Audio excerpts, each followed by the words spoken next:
I mean, I would imagine if you fire your own guys and, they call back saying, hey, you dropped one on us, you dropped a short round.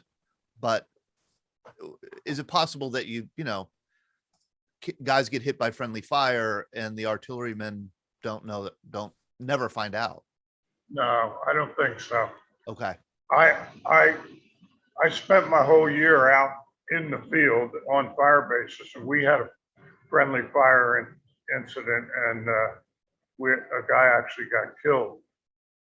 And they call in, they tell you that the rounds are coming in on top of them, and you immediately have a ceasefire and make everybody get off the guns.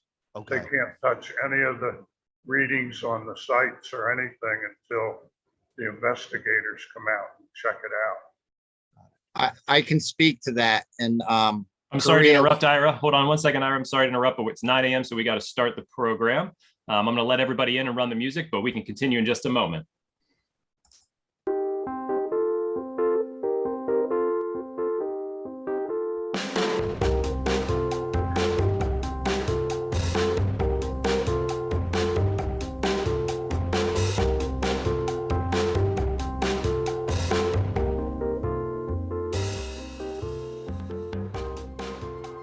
Hey, good morning, everybody. Welcome to our VBC Coffee Hour. I am Todd DiPastino. This is the Veterans Breakfast Club.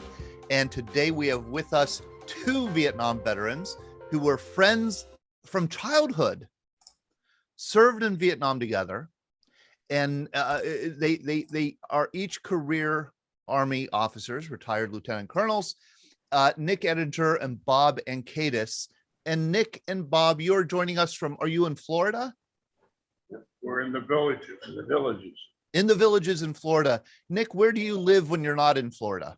I live in Jefferson Hills. Jefferson Hills. How about you, Bob? Are you Floridian year round? No, Bethlehem, Pennsylvania. We just come down for the winter. Okay, Bethlehem, Pennsylvania. So Nick and Bob are from both from Pennsylvania, but are both in Florida right now. They have some wonderful stories and information to share with us. They didn't serve in Vietnam together. Bob was with the 101st Airborne. Nick was with the 1st Logistical Command in Danang, and they're going to be sharing their stories in a little bit. I see, we have Ira Martin. Sean, do you want to introduce Ira? Sure. Ira is coming to us from the Northeast. Aren't you in Massachusetts area? I'm upstate New York. Upstate New York. Anyway, Ira joined us as a volunteer for our oral history project and recently did a great interview for us. But also, interestingly enough, his son is becoming an Eagle Scout and is interested in volunteering for us to go out and interview veterans to get his Eagle Scout. Is it the Eagle Scout badge? That's what I was just a Cub Scout. So it's the project that is part of the many requirements that it takes to be an Eagle Scout. Mm-hmm. But we're excited to get all of his interviews in and something maybe more robust.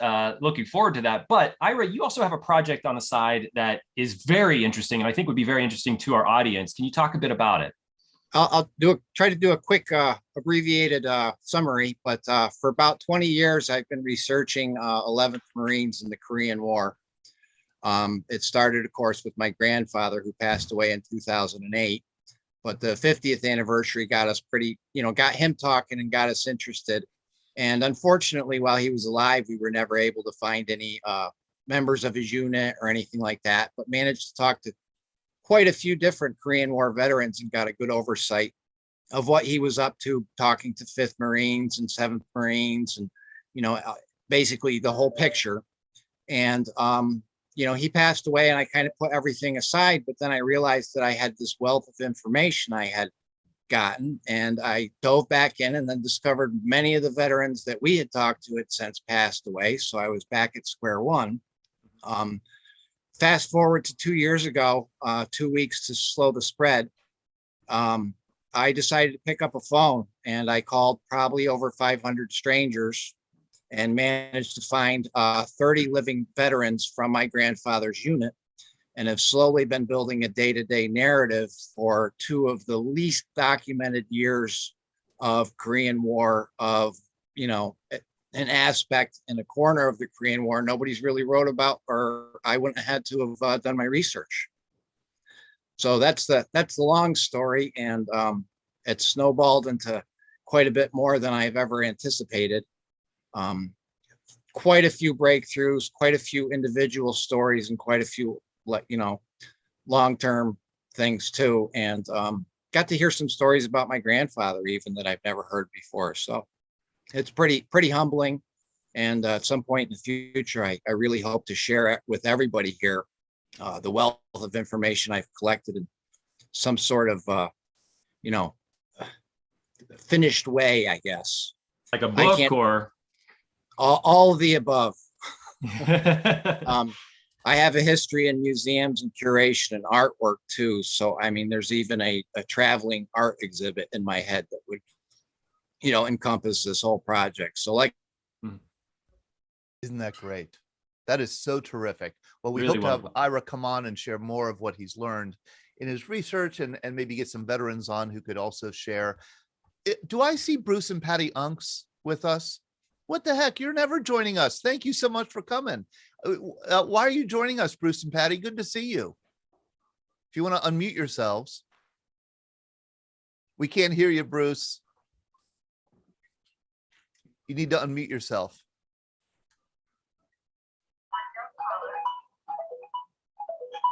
All right, you work on that, and just speak up when you're ready. And I'm going to do our sponsors. Hey, Bruce, how are you? Yeah. Okay, good. Yeah, I decided to join this because I was with the first log for 2 years when I was over in Vietnam. And Nick was there 69, 70. When were you there? I was there 68 to 70. 68 to 70. Yeah. And you were the air conditioning guy. Yeah, I was in Cameron Bay. And whenever I tell her, they ask me what my MOS is, and I tell them it's 51L20, they just kind of look at me like I'm strange or something, because that's not a normal MOS. And what was that MOS? Refrigeration and air conditioning. Okay, that's what I thought. Okay, okay. Can I say something stupid? I imagine. Okay, I will say it. I always do. I imagine an air conditioning guy in Vietnam would be quite popular. Yes.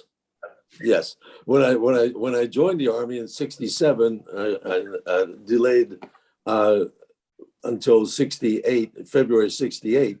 My recruiter said that I can put you in the 51L20. That's refrigeration and air conditioning. I said, well, good. I hope I get it. He said, oh yeah, you'll get it. And I didn't really believe him too much, because the Army pretty much puts you where they need you. So after basic training, they sent me up to Fort Belvoir, Virginia. And I was there went to school for, it was probably a 12-week course, I think. And then after that, for 2 weeks, and I never told you this, but I was in a special class for the MUST system, MUST. That's medical unit, self-contained, transportable. And it's basically a blow-up Quonset hut. And there's a small jet engine that provides the power and the air conditioning and the air to keep the Quonset hut blown up.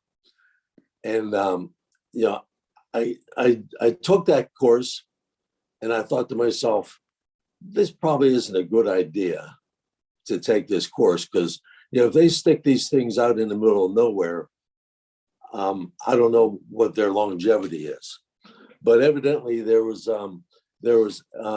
down in Cameron Bay on the I think the northern section of Cameron Bay, and they used them for injuries and for people that got hurt. And that's what I never worked on them, but I took the class. But I did work on the air conditioning and refrigeration.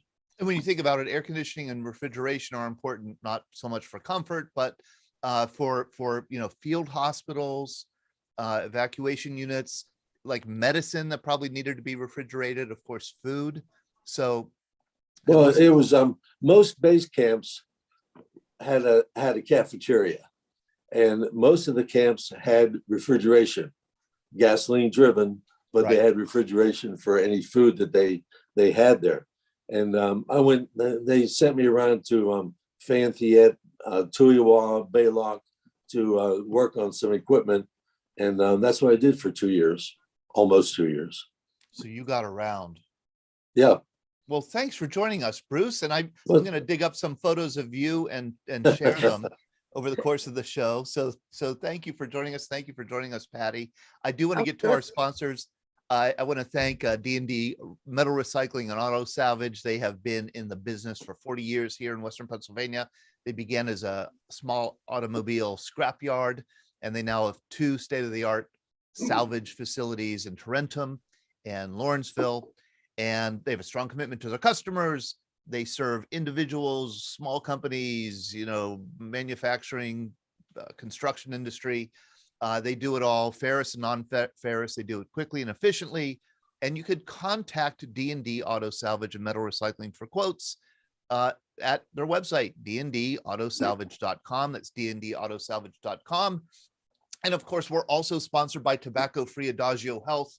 They are all about reducing and preventing tobacco use, and they do it through education, through encouraging and helping people to quit, and by advocating for policies that encourage a safe and healthy places where we live, work, and play.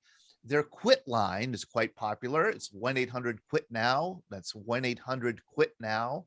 And you can learn more about what Tobacco-Free Adagio Health does at tobaccofree.adagiohealth.org. I do want to, before we go further, mention that we have a program coming up that we haven't publicized because it just came together in the past day or two. We're going to have on Jack Barski. Now, I know what you're going to say.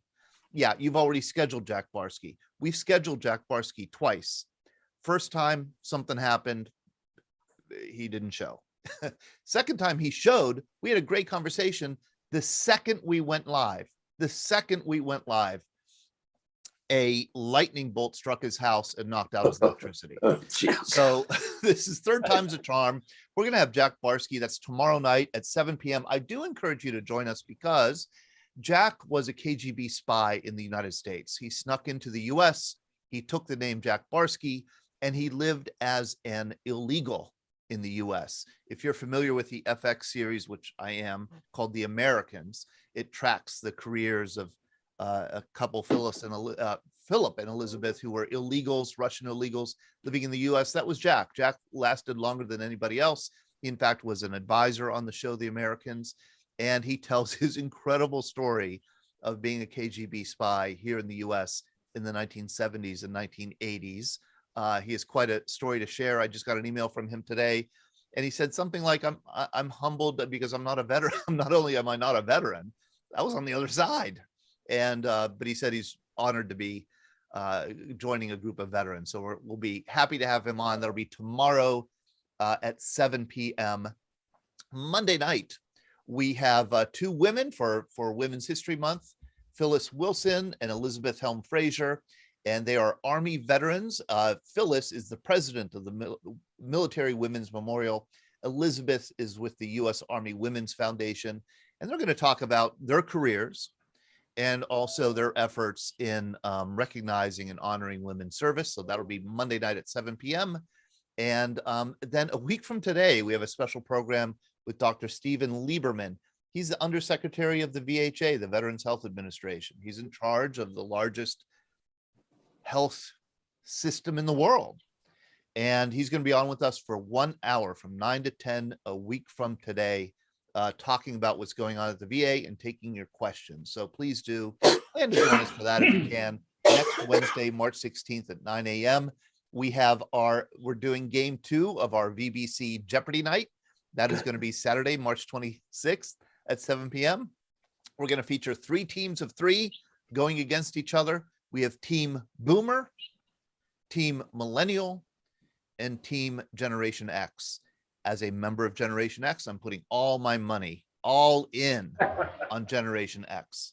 I will not tip the scales, but I think they're going to win. So That's going to be on Saturday, March 26th. If you were there with us on January 24th when we did our first game, it was a hoot and a lot of fun and really interesting. So please do join us if you can. This is a members only event, and you can go to our website and become a member of the Veterans Breakfast Club, and then you'll be sent a link to the VBC Jeopardy game. March 29th is Vietnam War Veterans Day. We're having an event at Soldiers and Sailors Hall here in Pittsburgh. It's also going to be simulcast. Every Vietnam veteran who registers for this event will receive a welcome home gift bag. Please register. You don't have to be there in person. You could watch it, remotely. But as long as you register for the event, we will either mail out or give you in person a welcome home bag. And again, that is Vietnam Veterans Day. Vietnam veterans are the only group of veterans. Oh, Larry Googans, did you hear what I said? Larry, are you with us? All right. Yes, Larry, but that's okay. No, I should have followed up with this. I know we're delaying getting to Nick and Bob, but I do want to follow up on this because listen, I called it, and in our publicity, we've called it Vietnam Veterans Day. And Monday night, I called it Vietnam Veterans Day. Larry raised his hand and said it's Vietnam War Veterans Day. And I should have followed up with a question. Why is that important? Why is the distinction important, Larry? Oh, you're asking me. Oh, I am asking you. I Yeah. thought the historian was going to. Well, it's just, I don't know exactly, to be honest with you, I don't know exactly how that got started or why they did it. I believe, going back on anyway, I believe that it was to differentiate it from Veterans Day, which is for all veterans in November, of course, as you know, and also to differentiate from Memorial Day, which is for the deceased, those who sacrificed their life. This is just to recognize the Vietnam War Veterans Day, the veterans in the Vietnam War that were never welcomed home and never acknowledged. So I think that's why it came out as a little bit different name, Vietnam War Veterans Day. To be exact, I'm not exactly sure why it decided to name it that way. So there's nothing wrong, though, with calling it Vietnam Veterans Day. No. In fact, half the people do call it that. Okay. They Okay, do call it that. I'm going to tell you, I'm going to make that mistake over and over and over again. It's all over the place. I think in the VA does it too. I've seen it everywhere. So Okay. it really isn't that big a deal. Just to recognize the fact that it's not Memorial Day. It's for the Vietnam War veterans that are alive, deceased, POW, MIA, wherever they might be. Thank you.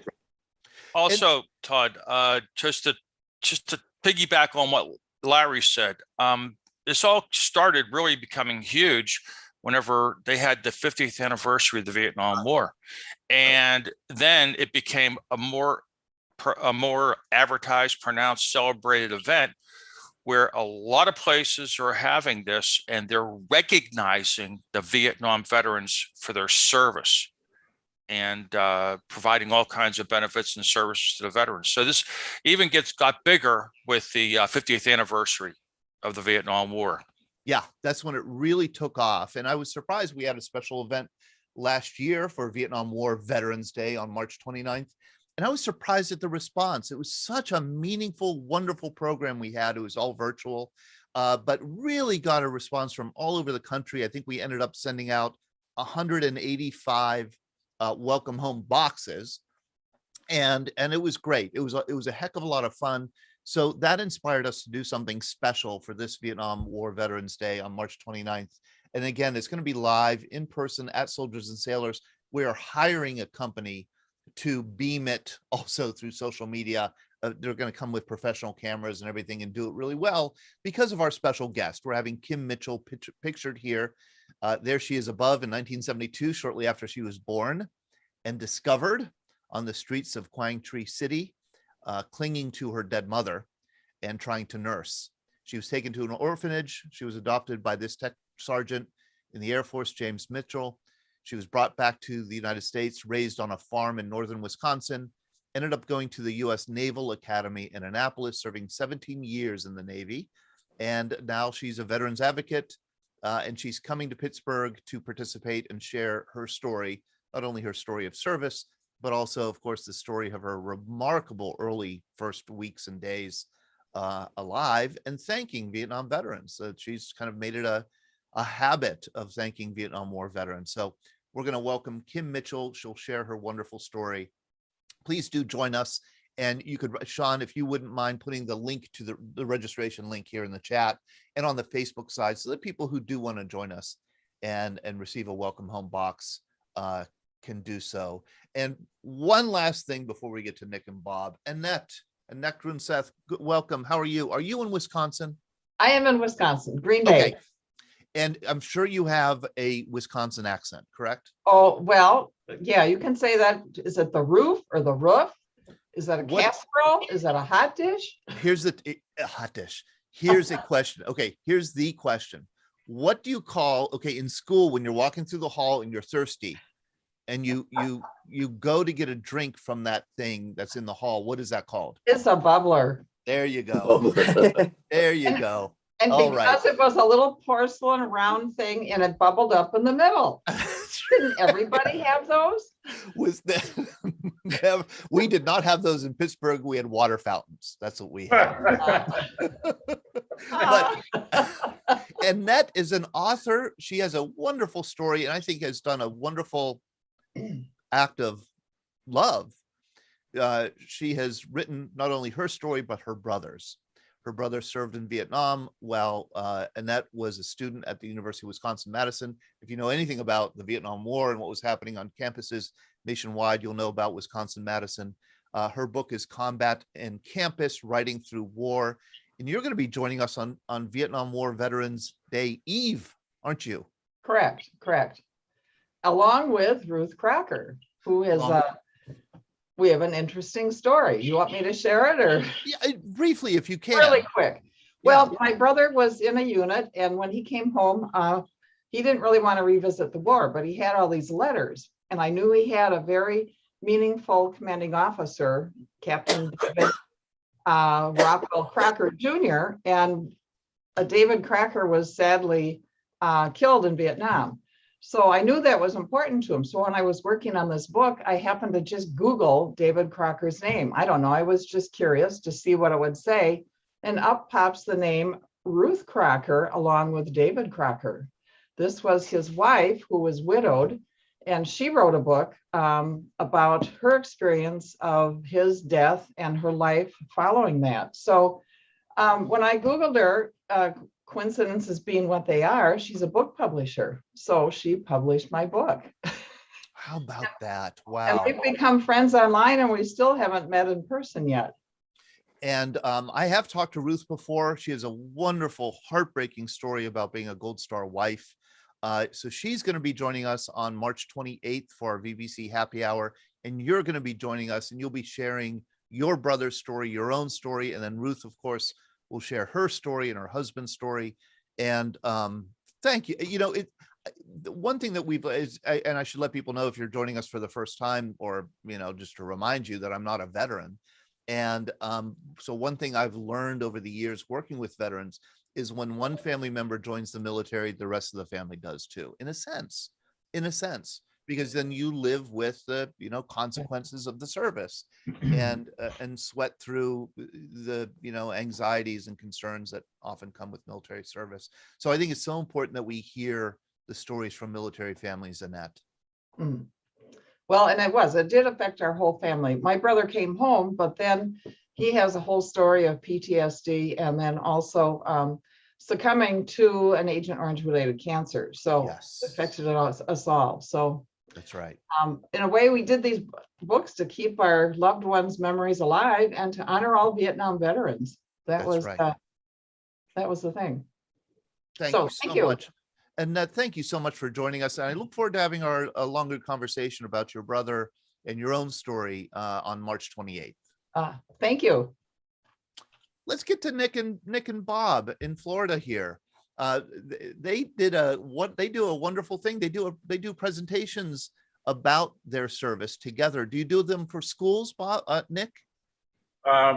We've done them at libraries, high schools, Lafayette College.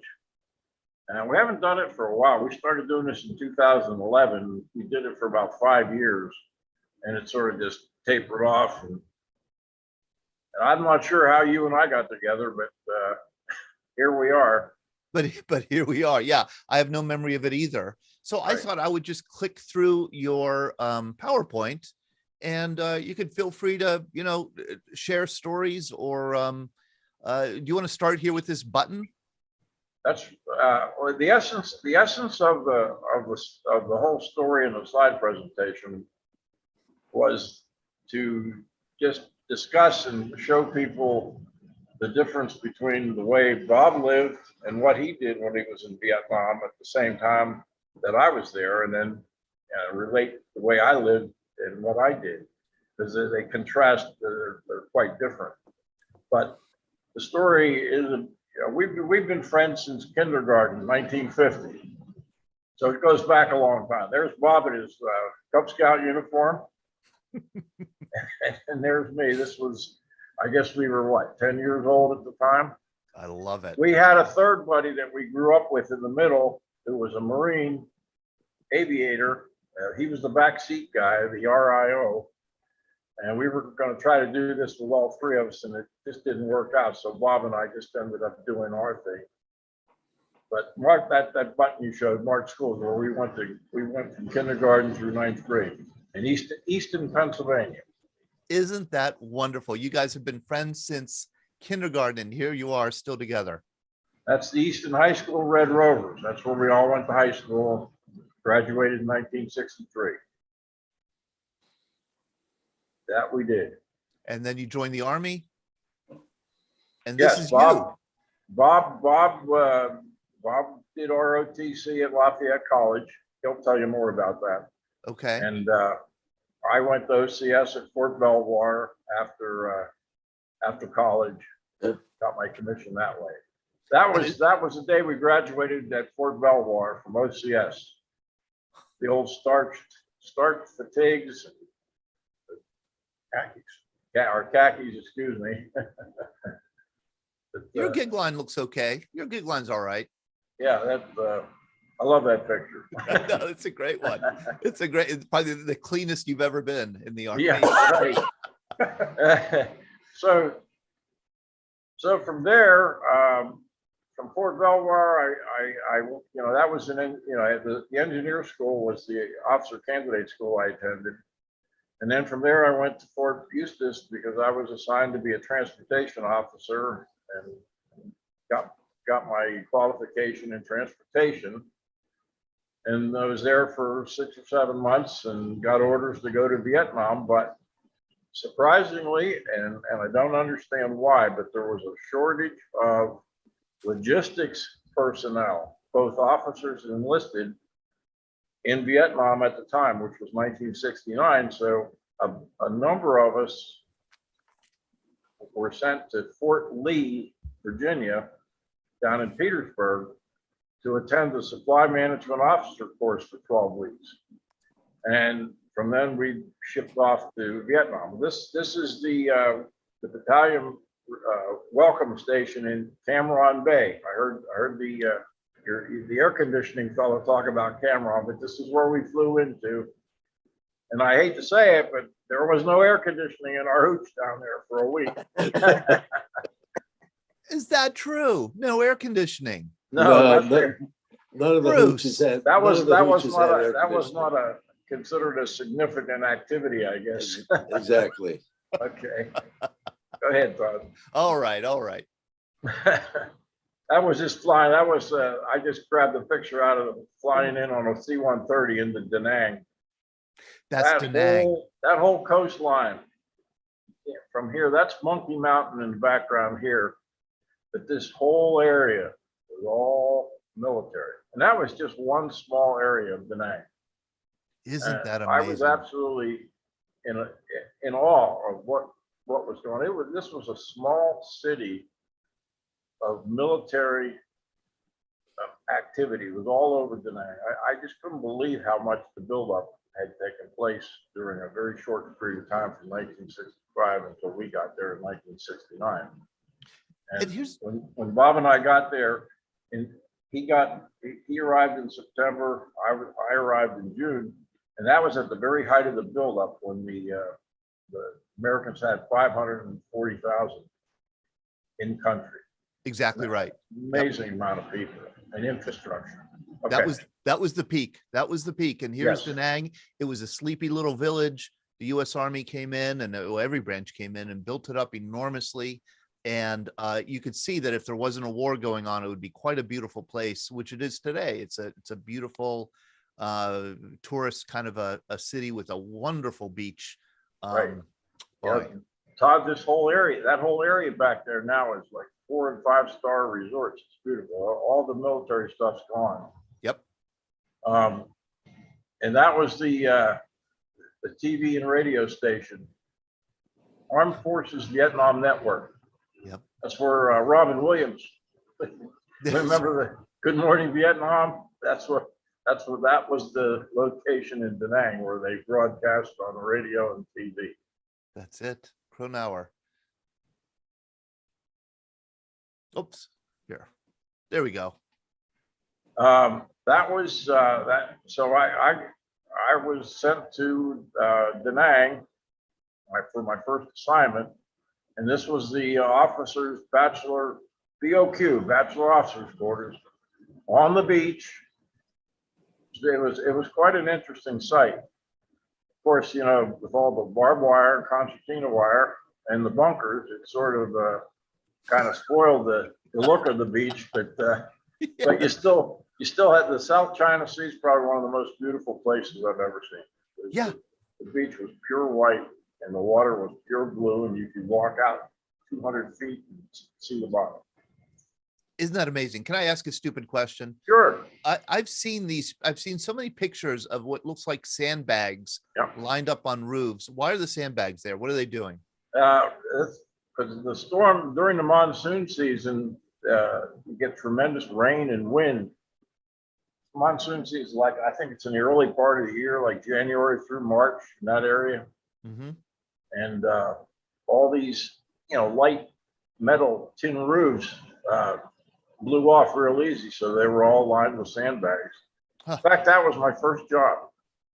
You know, you get there as a brand new guy and they give you all the fun stuff to do. And they said, here's a detail of 10 guys, bunch of sandbags, and want you to do the roof on the BOQ. So that was the first thing I did. There's another That's picture. another side. Now, the only interesting part about this, you can see that we had a surfboard. We had some very creative logistics guys, you know, in our battalion who retrieved from the United States in different locations things like a couple of surfboards. We had an outboard motorboat. We had a pizza making machine and things like that aren't normally distributed in a combat zone. Boy, oh boy. And this was the back of the BOQ. This is the beach going down to the water, and then that's the rear bunker. And you can see we were, you know, there was no rear in Vietnam, so you know everybody was vulnerable to attack. And where we were located right here, we were right next to MAG 16, which was the Marine Aircraft Group, which had the Cobra gunships, and they were a favorite target of the Viet Cong, and shooting mortars and whatnot up over Marble Mountain. And if they missed there, they would land near our place. So you had to have a bunker when you had an attack at night. It would happen once or twice a week. Once or twice a week? Yeah, Usually at night? always at night. And you'd get woken up out of your bunk and you'd run into this place? Yeah. Well, when you first get there, you're the first guy in the bunker. When you've been there a couple of months, you're the last guy in the bunker. And a couple months later, you just crawl under your bed. And when you're a month short of coming home, when it's time to come home, you're the first guy back in the bunker. Back again. in the bunker. Isn't that's so funny? Yeah, you do not. Oh, that is so funny. Real quick, this is, it's hard to see it. This is that's our outdoor latrine. I'm sorry. Here we go. There we go. That's all the train. That's the shower house. Yeah. And that's where the fresh water came from. Water They up here. would bring that in by truck. And we had a generator. We had a generator that would heat the water. So we were able to take hot showers out there. Good living. And this is the shower house right here. And this is where Bob will tell you about the way he showered. We had well, go ahead. I'll tell you something later. This was, everybody goofed around over there, but this was my roommate. One night we had come back from being over at one of the clubs way too long, and he decided to put on our Hooch Maids clothes and her hat. So needless to say, he was having trouble standing up, but we did manage to get a picture of him. That doesn't look like a. And I don't know, I sent you a picture before of that hat. I brought that hat home. I still have it. Yes, you did send me a picture of that hat. You still have it, huh? Yeah, I still have it. That's It's all cool. in one piece. Our battalion commander said we were all getting too fat, so he wanted us to start doing exercise. So at 12 noon every day, everybody took an hour off from work and came back and played volleyball. So but you can see how nice it was. You see, the BOQ was over here. The beach is at the water's over here, and this is the perimeter. That we had to provide our own, our own defense, and we had these towers with the sandbags and whatnot. And every night we had guard mount, and they had machine guns up there, and there was claymore mines in the wire on the beach. It was kind of interesting putting a bathing suit on, going out through the gate, through the concertina wire, and looking at claymore mines pointed out toward the water. Yeah. Okay. Yeah, if you squint and you don't see the guard, the guard towers, and you don't see the wire and the sandbags, it looks like a good place to be. Yeah. This is the one that Bob has a problem with. We were fortunate enough back in the quote unquote rear to be able to hire Vietnamese gals to we call them Hooch Maids. And here, this was mine, and she was there on a army blanket ironing my fatigues. So I had to get a picture of that. So we put on fresh uniforms every day because our colonel insisted on it. Fresh uniforms every day. So Fresh uniforms, and they would wash our uniforms out in the shower room. And they were always starting first thing in the morning, and I was always got up late. I was always the last guy up, so I'd be out there showering while the gals were in there washing they would pile all the uniforms on the floor, turn all the shower heads on, throw some soap powder on them, and then just walk over them and stomp on them to clean them. Wow. That was it. Briefly, this was Christmas time. There was an orphanage down the street from us, and we brought a bunch of these young Vietnamese orphans up for one of the guys. We made a Santa Claus outfit, and we gave them all gifts. I don't remember what they were. That was fun. Most of the officers in units that were assigned to a unit had a Jeep, which I was lucky enough to have one the whole time I was there. Named Gizmo. Yep, that's me, Gizmo. That was my college name. That was they call it a dining facility today, mess hall back in those days. That's a parachute, and this was outdoor dining at our dining hall on the beach. I love that picture. That's the South China Sea. It really doesn't do it justice, but it was so beautiful. Nick, would you ever want to go back and visit Da Nang? We talked about it for years. I've talked to, Bob and I have talked about it. A couple of the guys that were in my unit, we talked about it, but we just never got it together. I knew you were gonna show that picture. That's sort of embarrassing because I don't know what happened. That was real early on. It was during an air raid. We were, the sirens had gone off and everybody's running out to the bunker to take shelter. And you grab, I slept in cut off shorts. So you grab your flak jacket, your helmet, and a rifle and head to the bunker. And one of the guys was out there taking pictures from the entrance to the bunker. And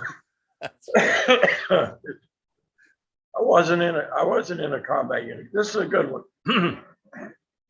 First, one of the early jobs I had before I got the warehouse assignment, we had all this stuff in Vietnam that was shipped over there. Nobody knew how much it was, where it was, and we had to get rid of it and send it back to Okinawa.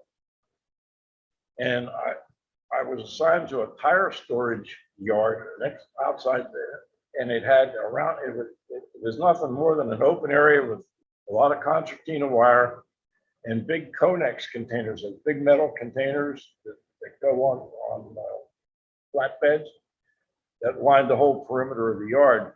So I had to inventory. They gave me a job of inventory all these Conex containers, and I'm going through this one, and it had all this welfare and morale equipment, which is basically, sporting goods, ping pong balls, playing cards, and anything, that would go for soldiers' morale.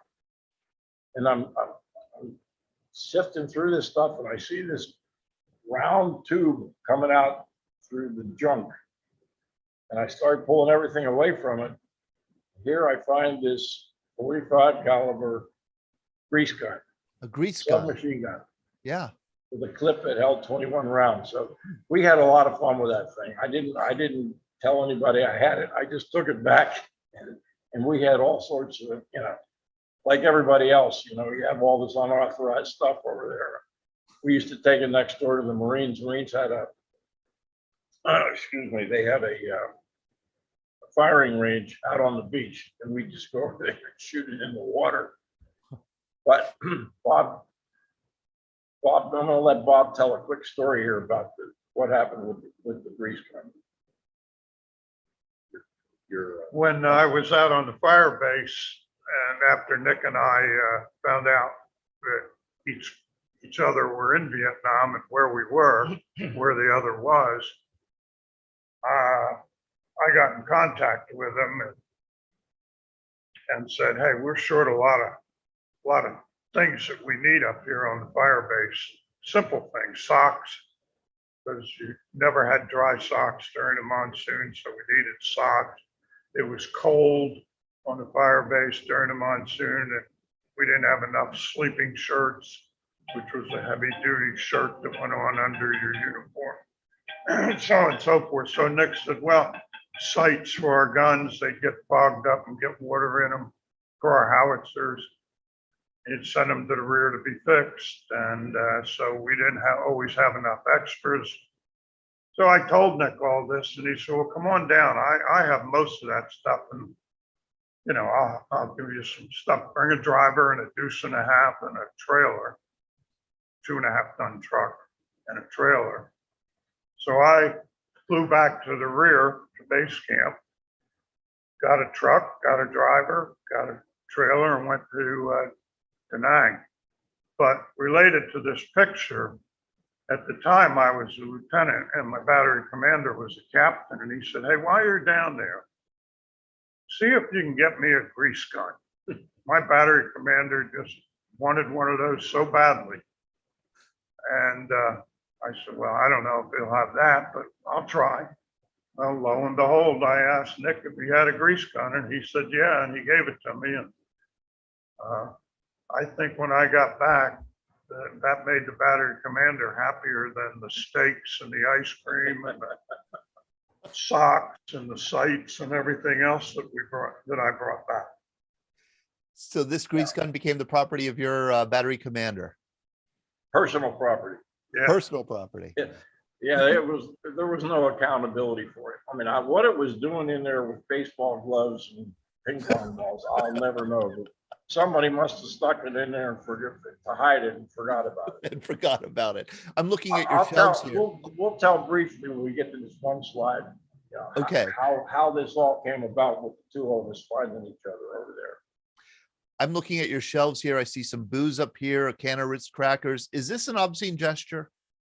But yeah, that was one of those carvings that I got in the Philippines somewhere in our heart. Okay. That was one of the nicer ones. That's one of the nicer ones. All right, good. Good. I knew you'd see that. That was a short trip we took. A couple of us went down to do a study at the Long Bin Depot in Saigon, and that was the headquarters of the U.S. Army Vietnam. I mean, it looks like stateside, unbelievable. And that was the same headquarters for the 1st Logistical Command.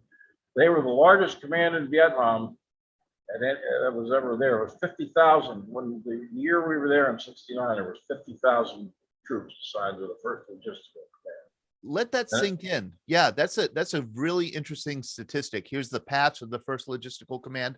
I read that, Nick, because I read up a little bit about the 1st Logistical Command. I couldn't believe. So the 1st Logistical Command in 1969 was about 10% of the U.S. military in Vietnam. Was 10%. That's how important and extensive logistics was. I mean, it took a massive amount of people to support the effort over there. I mean, you know, there was 10 support guys in all different capacities, including refrigeration, you know, to one guy who was pulling triggers out in the bush. Took 10 guys to support one guy out there in the bush. 10 to 1. Yeah. But and I'm sure a lot of the Vietnam veterans will remember the nickname of the 1st Logistical Command. What does that look like? And it's called the Leaning Blank House. This Begins with an S. The Leaning Blank House. Synonymous with outhouse. Right. You know, I gotta say, you Army guys and I'll say all military, you are known for coming up with creative obscenities. And I look at that patch. I'm gonna let Bob tell you what the guys in the rear with the gear were called in Vietnam.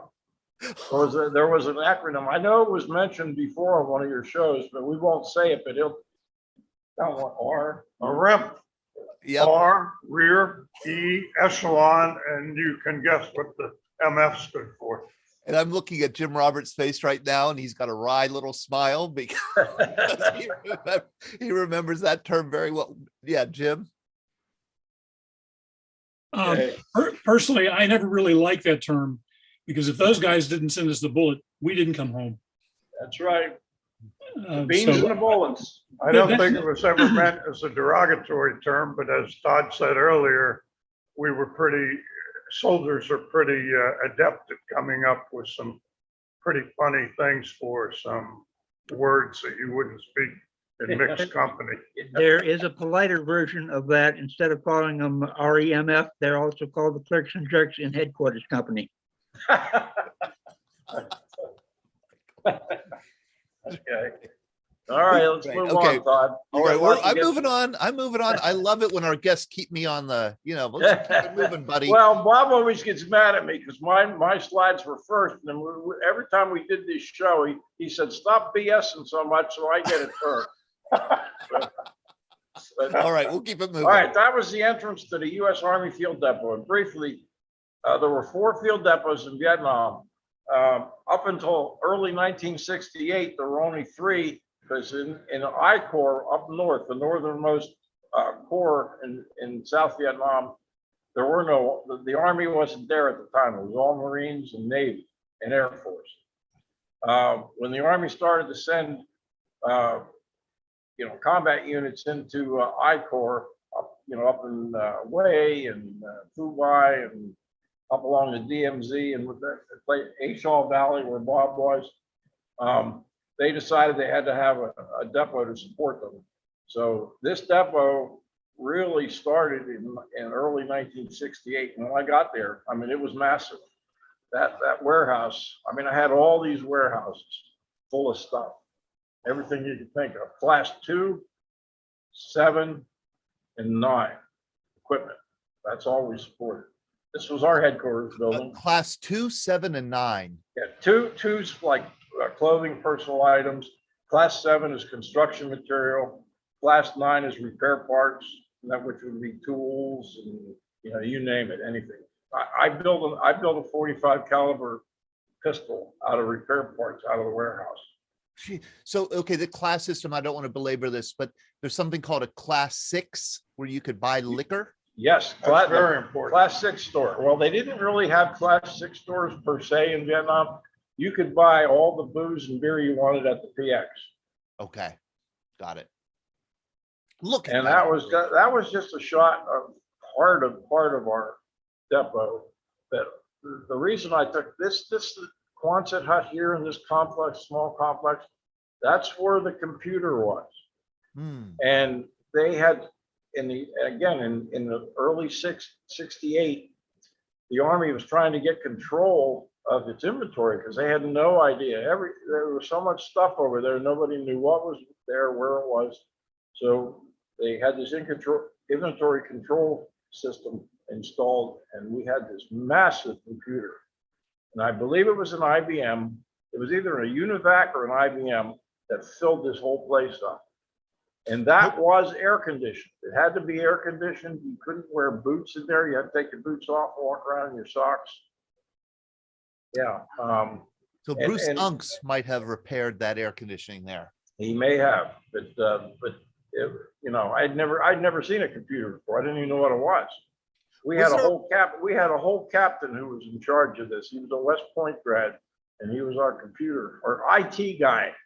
Yeah. In 1969. Yeah, before there was IT. Yep. Was there a problem with theft, especially theft that would end up in the hands of the Viet Cong?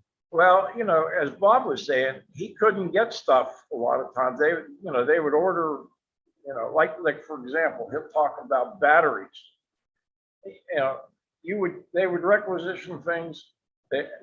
Everything in I-Corps was shipped out in convoys because they didn't have the river system or the rail system up there like they did down south. And by the time half the convoys were wiped out before they got to their destination, that was one problem, you know, enemy activity. The second problem was theft,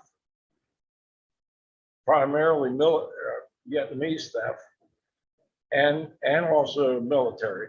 I mean, guys would steal stuff and then they would sell it on the black market. That was a significant activity.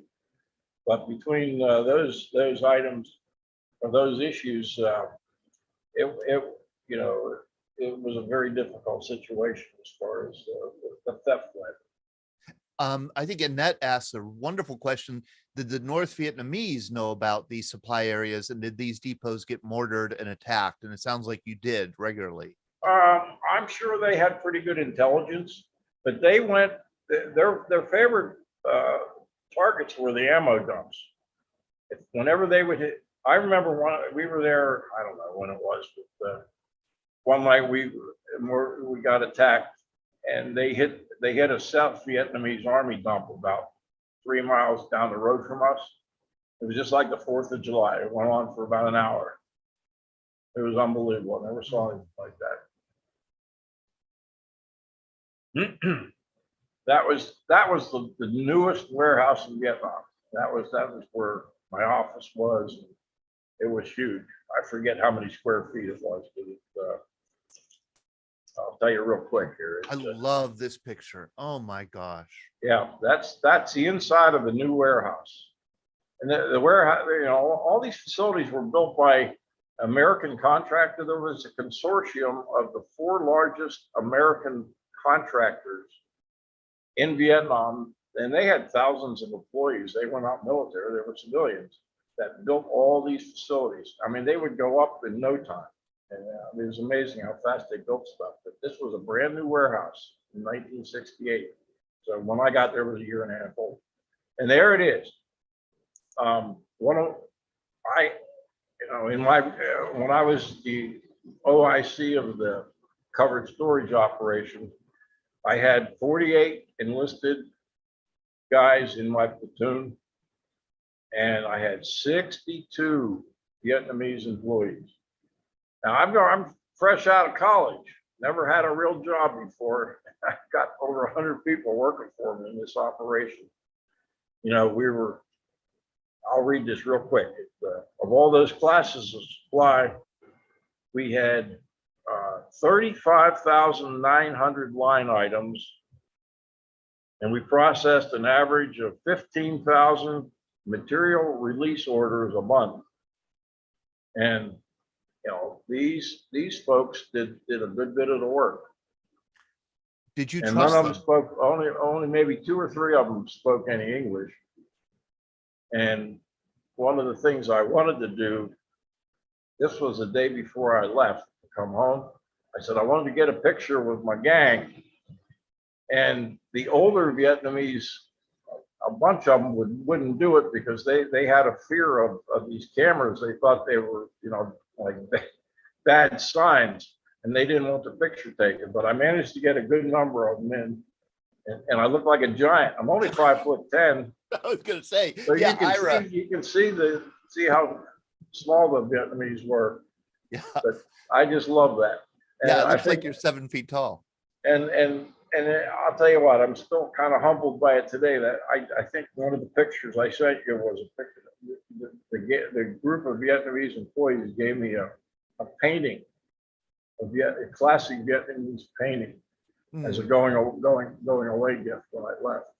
Oh boy. And that was Nick, did you trust them? I'm sorry, what, Todd? Did you trust them? Pretty much. It was difficult. In one of the next couple of slides, we had to have all the Vietnamese strip search coming in and going home at night. There would be the men would go through one line, the women would go through another line. And the reason for that was that there would be an older Vietnamese woman who was trustworthy, searched the cavities of all the women, because they had these ingenious ways of getting things, tools and whatnot out of the depot, hidden in their body. That was part of the thing we talked about before, the theft. But no, for the most part, I think we had a pretty good. They were vetted pretty well, but you had to be careful because we had so many civilians, Vietnamese civilians in there. Like the garbage pickup was all contracted with civilians. Okay, go ahead. We're on. There's my office. There's the Sam Walton of Danang. I don't know who gave me that nickname, but That's a great one. That's a great yeah. one. Sam Walton of Danang. That's how I pitched this program. Meet the Sam Walton of Danang, because you were supplying the war effort for a good part of I Corps. That was my secretary. I asked the kids when I showed this show, or we showed this slide, I said, anybody know what that is? Very few of them did. It's an old typewriter. A bunch of my guys were I tried to give them beer and steak once a week, just as a little thank you for all their effort. They worked hard. It was a thankless job. These were 4 guys from our company headquarters. Those were the college graduates that were listed guys. They all worked back in the company headquarters. There's a guy saluting me. One of my papa sons. Beautiful. Look at that. That hair. Here, real quick. That's the thing that the computer, all that huge amount of computer equipment, that's all we got. About every other day, we'd get one of those big green printouts with the holes on the side. Yep. That listed all the line items and supposedly what we had and where they were. But the Vietnamese use those punch cards. The girls would punch in. Okay, go ahead. Wow. That was the Vietnamese wanted to have at lunchtime during Tet. Vietnamese New Year. That was their luncheon that we set up for them. Oh, right. And I was talking about this. This is them either coming in or going home, going through the security. Going through security. Okay. Be searched. Yep, Vietnamese. This is the ladies going through their security line. Wow. Classic equipment. And this is these are engines. Engines. Okay. Boy, oh boy. Rough terrain forklift. Of course, I didn't know how to operate it. That was a photo op. Okay, I was going to ask. Okay, you didn't get your hands dirty in this way. Okay. I would have caught hell. See, this is what I thought I was going to be doing. I was a transportation officer. That's my branch. Yeah. And I thought for sure I would be running convoy operations when I got over there. This is a convoy waiting to get into the depot. I don't know how many vehicles were in it, but they're waiting to pick up a shipment that was ordered. So that's what it looked like, And I'll go ahead. This is one of those great deuce and a halves that. Yep, deuce. And one of the great pictures of all time. This is a gun truck. Today they're called MRAPs, right? There's those things they use over in the Middle East. But it's a 5-ton truck, all armored up with two or three 50 caliber machine guns and 1 or 2 M16s in the back. So there'd usually be 4 or 5 gunners back there, a driver, an assistant driver, and every convoy had at least one of these in the convoy for every 10 vehicles. And these guys had great jobs. When they came under attack, like when they were returning or going somewhere, the gun truck's job was to drive into the ambush, guns ablazing. So I don't know how many hundreds of these gun trucks there were. There were obviously quite a few. There is one surviving gun truck at Fort Eustis in the Transportation Museum. It's called the Eve of Destruction. It's the only one left out of all those hundreds of gunships that were over there. We've considered a trip there to Fort Hughes. We at the Veterans Breakfast Club, we do travel, and it's been suggested that we go to that museum. It's fantastic. I've heard it's. I'm going there next summer with take a bunch of people now. Look at this! Oh my gosh! Now this was not my area, but this was our outdoor. I worked there for just a brief period of time. This is the outdoor storage. This is the stuff that you could, didn't have to be undercover. But this is where a lot of the pilferage took place. This was the vehicle storage yard, and they had everything from bulldozers to Jeeps, and it went as far as you could see. That's the upper perimeter of one of the storage areas. You can see the tower and the bunker, all the wire. That was one night on guard mount. Every night you had duty about once every 3 weeks, and everybody. There's John Wayne, ready for guard duty. Good story here. Bob Hope did a show right before Christmas at the Marine base in Danang. 50,000 or almost 50,000 troops were there. We had a reserved seat. Look at that. Admit one. I still have the ticket. But there was so much traffic and military vehicles trying to get there that we were late. And you can see where I took the pictures from. That was not a reserved seat. We were way back on top. And that's Bob Hope right there. I couldn't get very close. Didn't have a telephone. Oh, okay. And there's Bob and I. What happened was we both got commissioned in July 4th, 1968. I went to Vietnam in June of 69. Bob went to Vietnam in September of 69, but neither of us knew the other one was over there.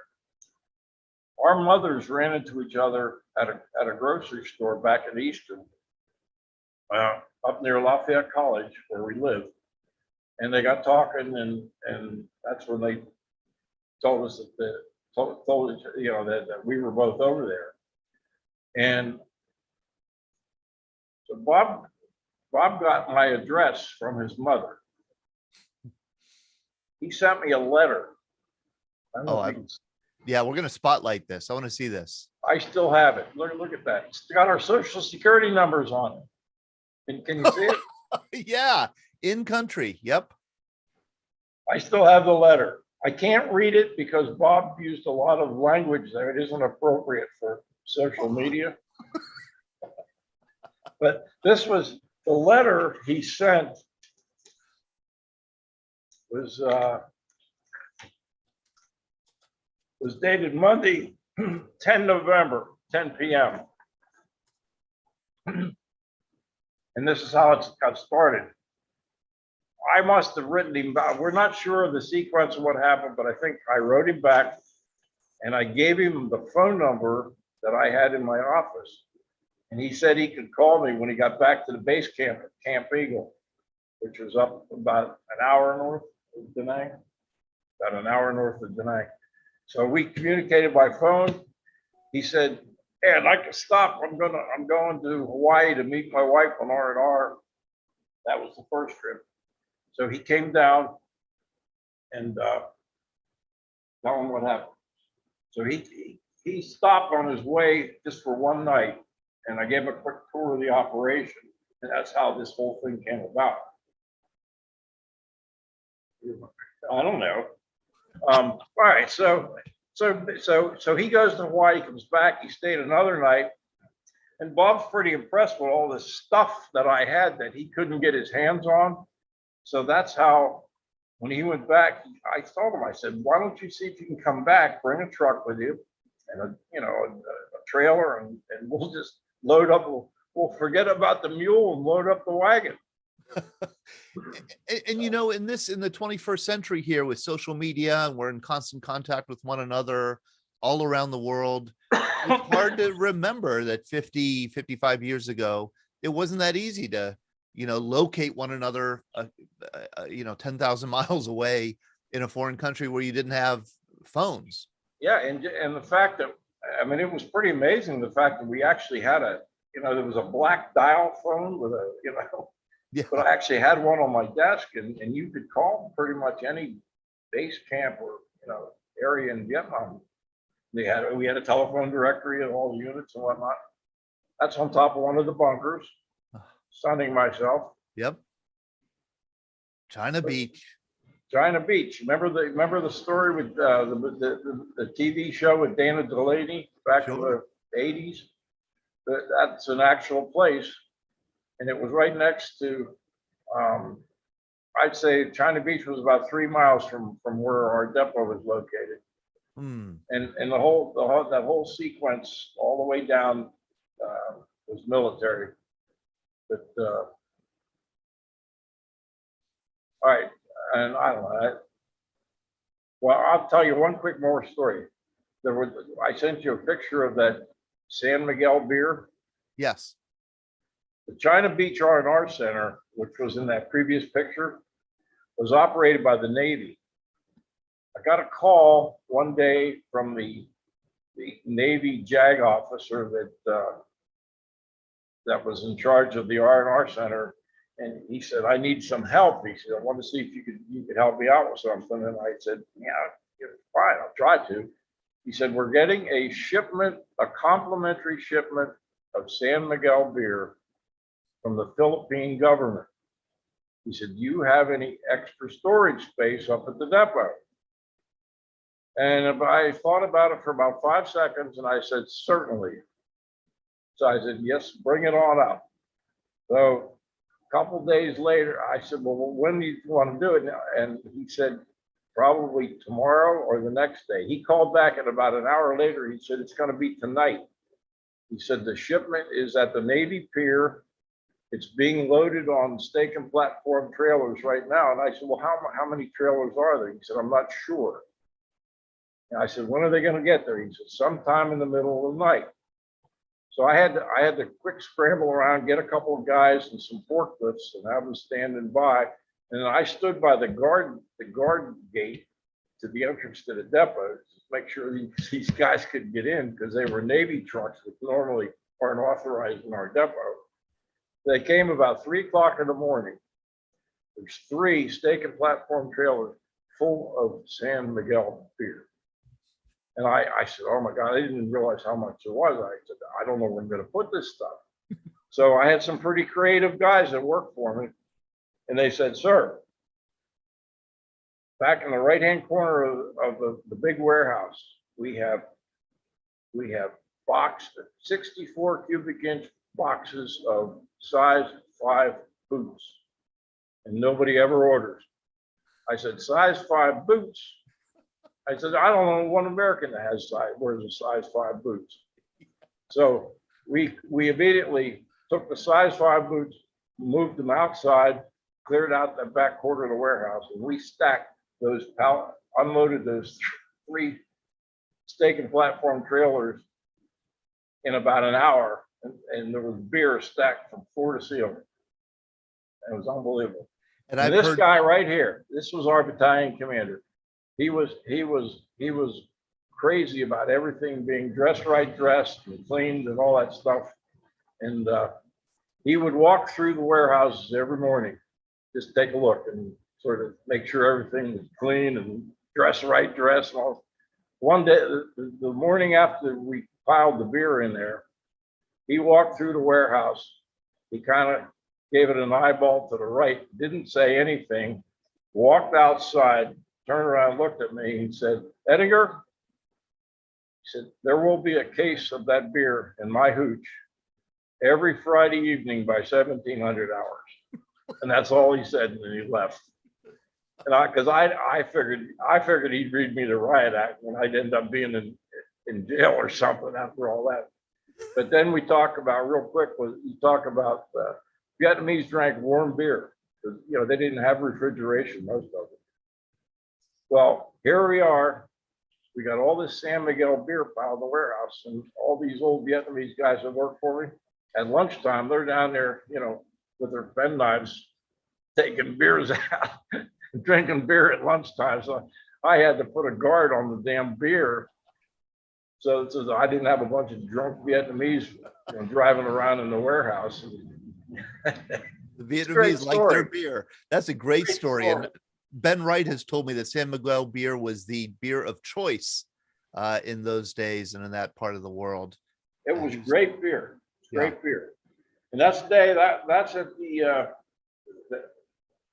busiest airport in the world at the time was in Da Nang, Vietnam. That was we were catching the Freedom Bird to come home, and your buddies, whoever could take some time to come down with you. What's that hand signal that you're making? What's that signal? We're trying to remember that. You know what? I don't want to. I need to say this in a politically correct way.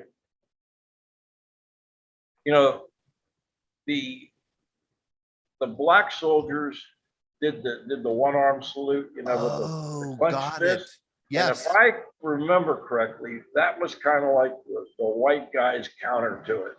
Oh, wow. If I think, but I'm not 100% sure. And I'm going to finish with this last note. You asked me about one of the problems we had with theft and all that sort of thing. Yeah. As I was getting ready to leave, starting in May, we were starting the Vietnamization process of turning over the military assets and everything to the Vietnamese. Right. And we had a pretty sophisticated supply system, even over there. And I used to tell people that, one of the problems we had was, I describe it in a certain way that I can't say this way. So we had to come up with a politically correct way to say that the Vietnamization, as far as the logistics went, was that the Vietnamese were less than able at mastering American management techniques. Oh, yeah. And for that simple reason, they just couldn't couldn't operate our supply system. Yeah. We that left makes sense. everything there. I mean, we know what happened over in Afghanistan. I mean, that wasn't done on purpose. In Vietnam, it was done on purpose. We left everything there for them. Right. They were not able to comprehend the system, and it was too complicated. Yeah, absolutely. And it took generations to build up that kind of system here in the US. You can imagine you can't just, transfer it to a third party and have it be successful. I think this is your last picture here, Nick. That's back in Cameron Bay, last day before I got on the flight to come home. We flew into Seattle. And I'm glad that you left Bob a few minutes here. It happens every time. And so, Bob, tell us about your duty with the 101st Airborne. You were at a fire base? I was probably on 8 or 9 fire bases in the 12 months I was there. We moved pretty frequently. Okay. And I hear that they were just like China Beach, beautiful locations, weren't they? Absolutely. The 101st was so smart. They moved everybody up in I-Corps. They moved everybody out of the mountains and west of the coast. They moved them all back and made them resettle along Highway 1, which ran up the coast. And that meant if something was moving, they could go out there and farm during the day, but they had to be back in their settlements on the East Coast at 5 in the afternoon. So that meant if something was moving after 5 o'clock at night, you didn't have to worry about whether it was friendly Vietnamese or not. You could attack it. So these people should know these fire support bases became the backbone of the American war effort beginning in 1969 or so, when they really proliferated in I-Corps and along the Laotian and Cambodian border. They were isolated, they were rat infested, from what I've read, Bob, and they had enormous firepower. Yeah, on every fire base, I can't say every, but all the fire bases I was on, there were a battery, which is 8 guns of our howitzers, 155 millimeter, and a battery of another 8 guns of 105 millimeter. So that's a significant amount of firepower. Yes. Up front. What is this? It looks like a satellite dish. Yeah, it's a radar. They must have been calibrating that gun at the time. Okay. They calibrate. The 2 technicians come from the rear and do that. And, I don't know exactly how it works, but that follows the round and measures the velocity of it at different ranges and different heights. And Bob, I would imagine everybody here on this fire base has hearing loss if they're alive today. They have significant hearing loss. Would you say that? Yeah, I would think so, because I do. My loss is very significant. There wasn't much enforcement of wearing earplugs. They had them, but I don't know whether we were too macho to wear them or what. But you were a kid. I mean, what do you know? I was about 128 pounds in Vietnam. I was out of college, and I wish I looked like that now. And this one had a name, the Judge. Yeah. Well, the sections all gave their guns a name, just like the helicopter pilots gave their helicopters. Everything in the 101st. The 101st became 101st Airborne / Air Mobile Division. Right. Because everything was done air mobile. So all our supplies were brought to us by helicopter. We moved the guns, the battery by helicopter. And those little Loach, it's called LOH, Light Observation Helicopter, that would bring in personnel or maybe general was coming out, he might fly in a Loach. Well, the general usually flew in a Huey, but maybe the battalion commander would fly in a Loach.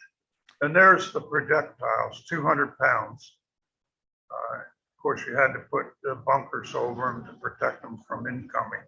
Can you imagine how much ammunition was on one of these things? And if it was hit, they would go up, right? Oh, absolutely. I'll tell you a quick story about that in a minute, but in Vietnam, I was a executive officer of the battery, second in charge as a lieutenant. And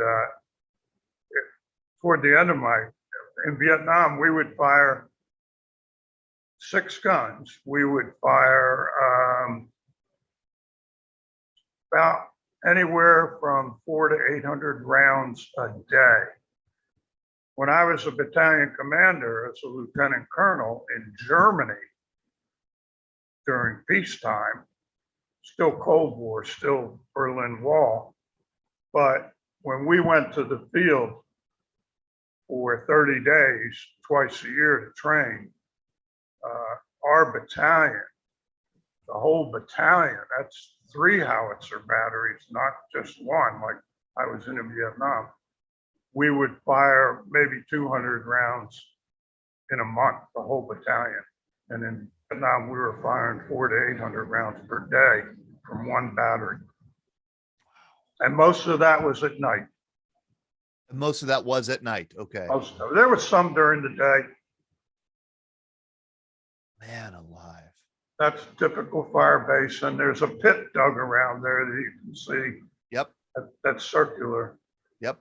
Like a trench. If you had to fire in the opposite direction, the soldiers had to pick up those heavy trails where the helmets are sitting and swing that gun around maybe 180 degrees and then relay the gun and fire in the opposite direction. I mean, that's like how it was done in the Civil War, by hand, Yeah.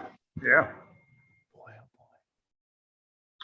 boy. I was flying back from the rear, Base Camp Eagle, one time in helicopter, and that's the ancient imperial city of Wei below with the moat around it.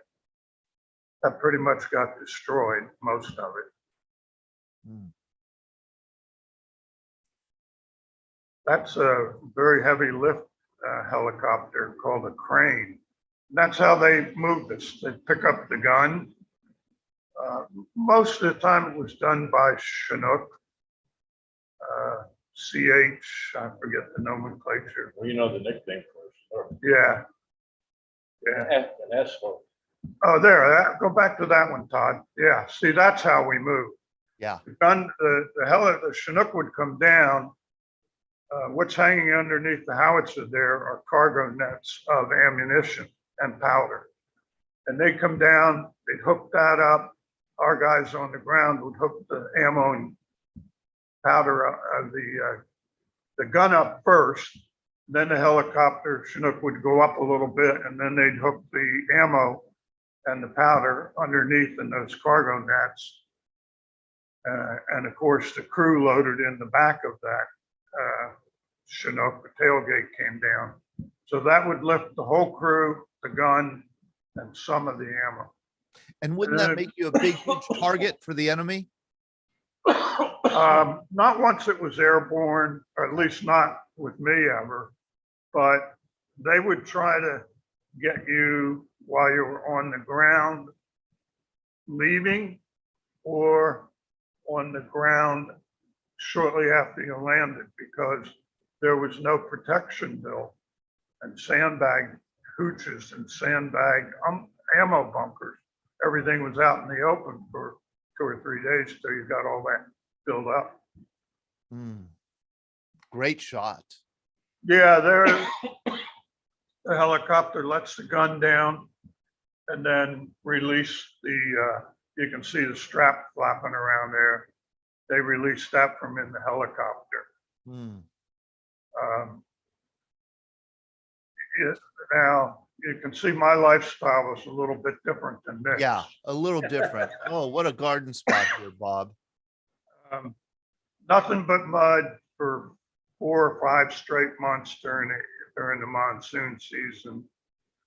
We would take those ammo boxes, the 105 battery on the hill would get their ammo in those boxes, and we would take those, and so would they. And then we'd fill them with dirt and use them to line, build walls with them inside the ammo, inside our hooches, which are underground. And then to keep out of the mud, we'd take all the pallets and try and, make sidewalks as best we could. How many people were on one of these fire bases? Well, 2 batteries worth of artillerymen.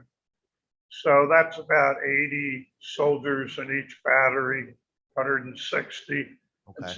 And then the infantry usually had an infantry company, maybe more, that pulled duty securing the fire base around the perimeter. And I don't know how many were in an infantry company, 100, 120, 150. And sometimes the battalion commander's headquarters was there, the infantry, not the artillery. This is 3 of us, myself bent over there, then the guy with his t-shirt over his shoulder. We're both lieutenants, and then the other guy with no shirt on, facing away from the camera, that's captain, the battery commander. And we're digging a hole in the ground to build our underground hooch where we were going to live. Versus you saw Nick had the bottles of booze on the shelf and electric lights and and there's a myth about the fact that officers didn't do manual labor. Yeah. This proves otherwise right here. It sure Yeah, does. They're all officers. That's doing their own digging. 4 officers doing our own hooch. You couldn't get, the enlisted guys had to do their own. Right. Boy, oh boy. That's what the finished product of the hooch was. And we did that one. Took a lot of digging, a lot of hard work.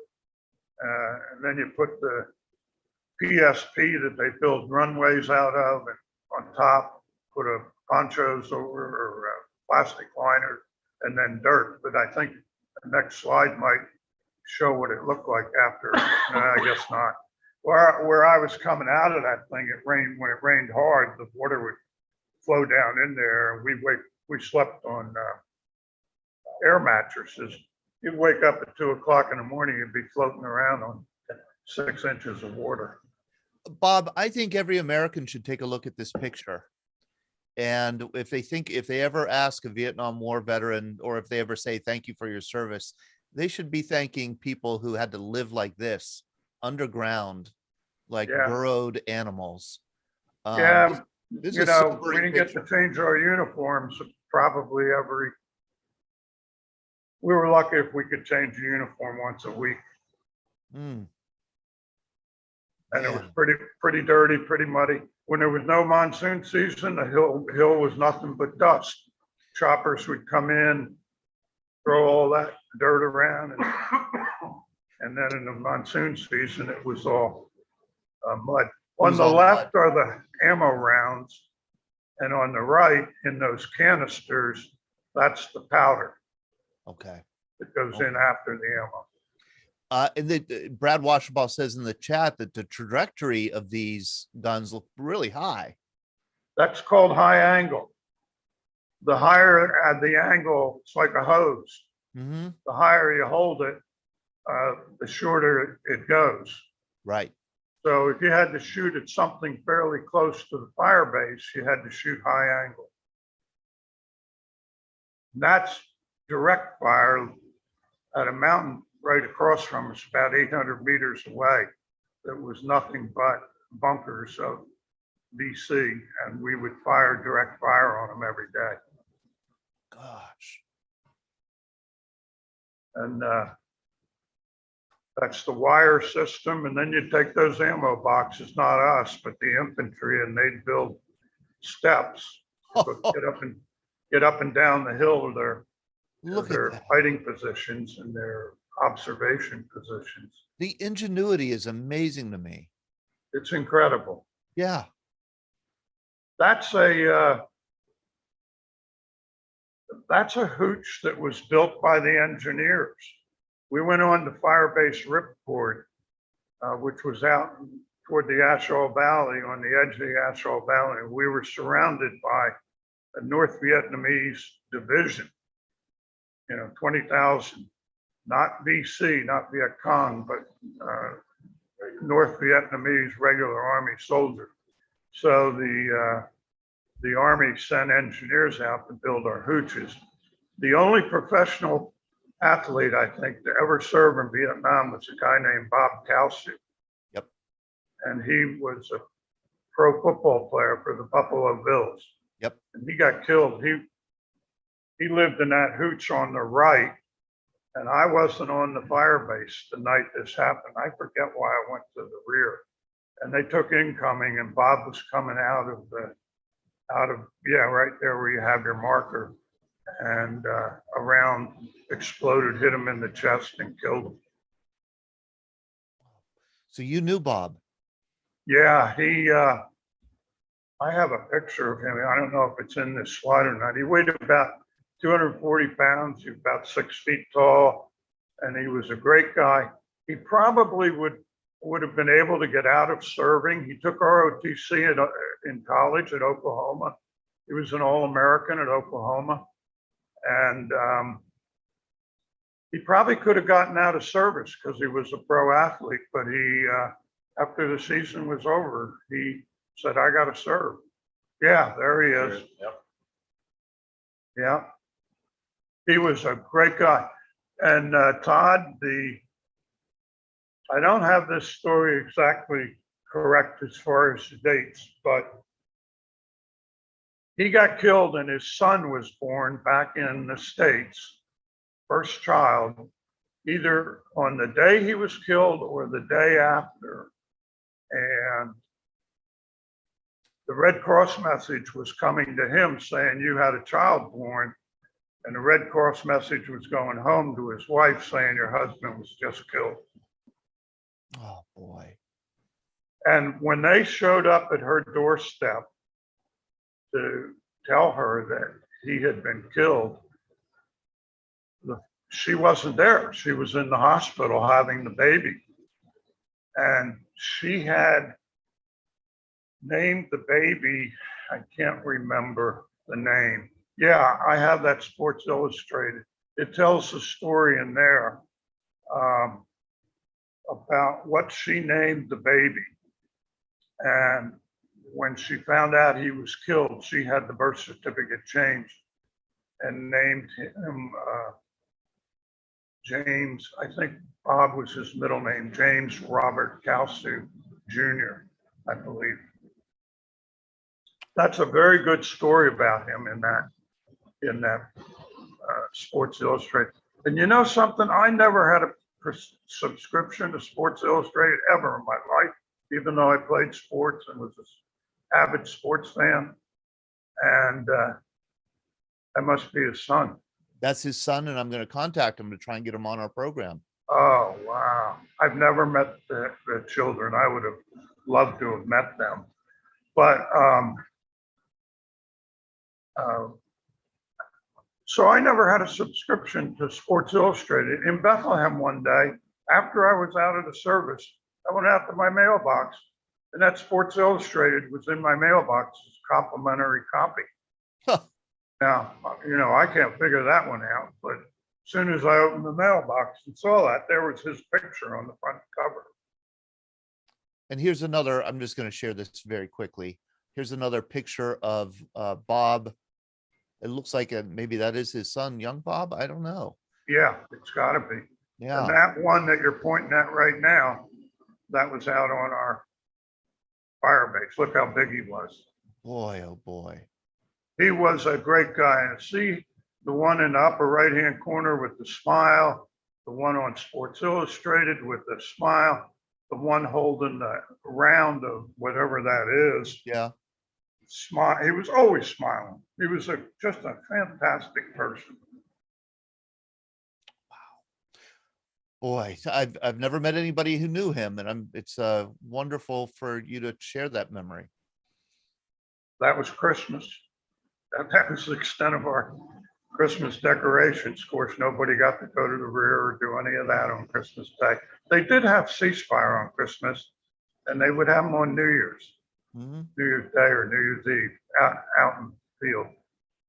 There was a place where we had the good fortune of being able to build our hooches above ground rather than underground. So again, those 105 ammo boxes are filled with dirt, and they act as a protective shield against incoming. A lot of communications on a fire base. Those are all radio antennas. Yep. Boy, oh boy. There's what we talked about earlier, Todd. That's the FADAC, commonly nicknamed Freddy, stood for Field Artillery Digital Automatic Computer. And that computed all the artillery data.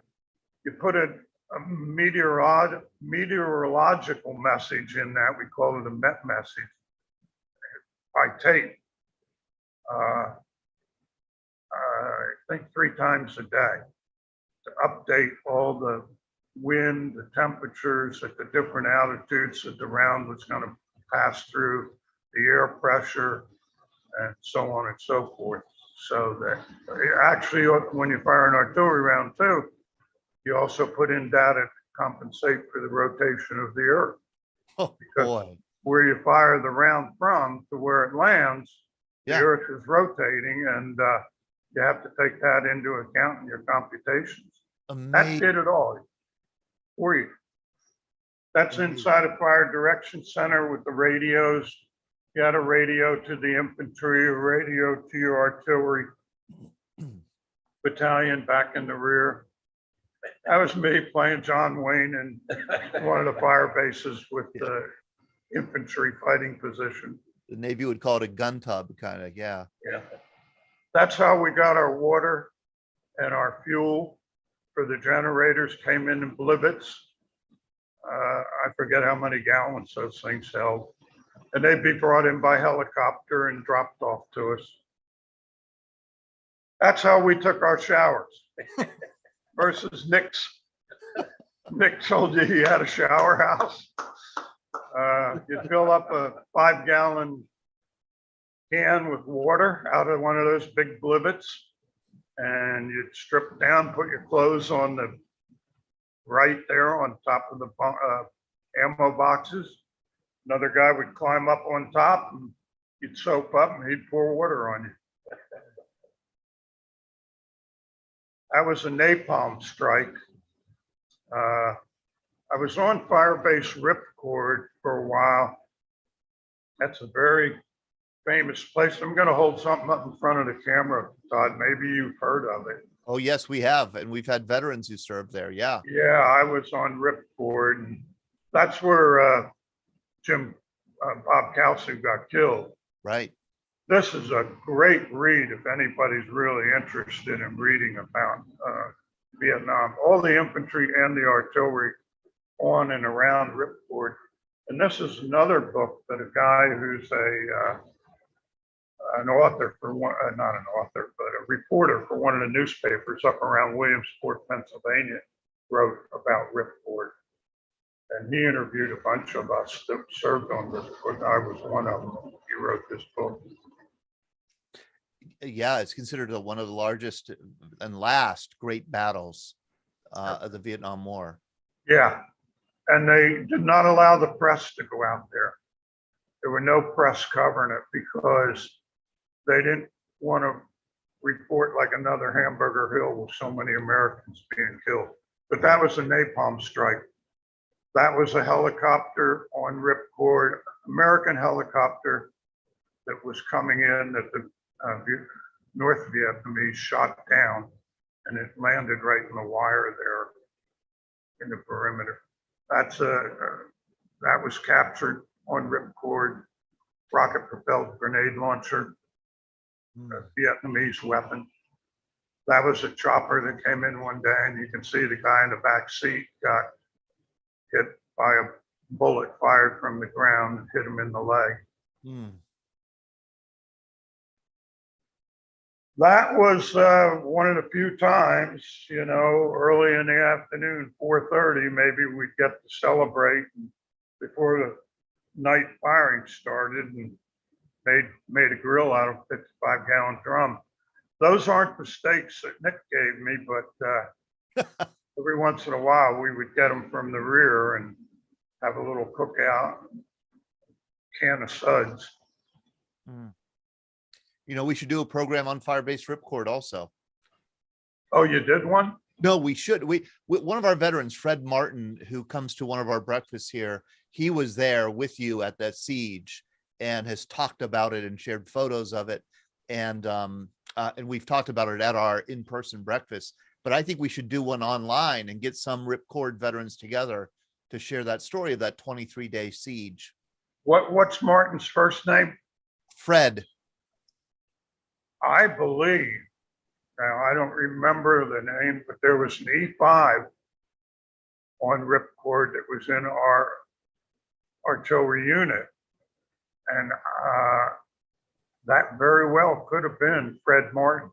I bet that was him, because he does go by another first name, and I don't know if it's Al or Alfred or That's him. Alfred Martin. He That's was him. in the same battery I was in. I don't know if he'd remember me.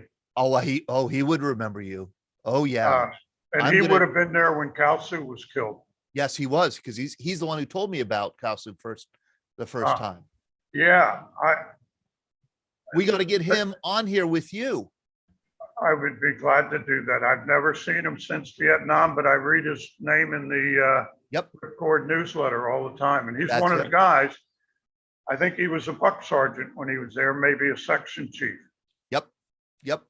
Yep. And I have pictures of him. Yeah, I will send you. Yeah, I'll put you in contact with him, because I would love to have you guys share some of the stories of Ripcord. And I want to let everybody know, I know that we're going late. It's 10:41, but I just wanted to make sure that we got some of this information that Bob has been sharing. Donut dollies. Here we go. Donut dollies.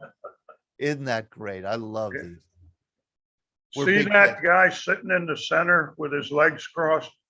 That was Captain Herman, who was the battery commander that wanted that burp gun, grease gun that Nick had. And he would go out on the, now this isn't Ripcord anymore. This is a different fire base. Right.